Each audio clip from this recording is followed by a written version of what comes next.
This delicious, hearty German dish is from my dear mother.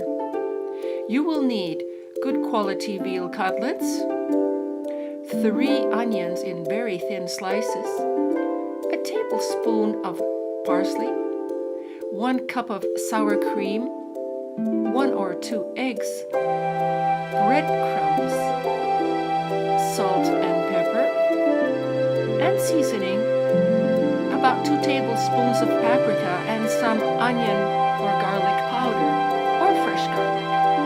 First we melt 2 tablespoons of fat or oil to fry our onions very gently.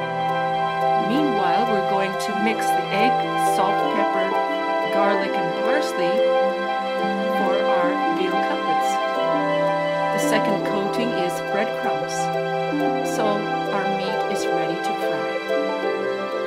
Now we take our onions and mix them with the paprika and set them aside while we fry our meat. Once all the pieces are ready, we're going to mix the sour cream with smoked paprika, and we're going to place these ingredients in a pot in layers. First the onions and cream, then the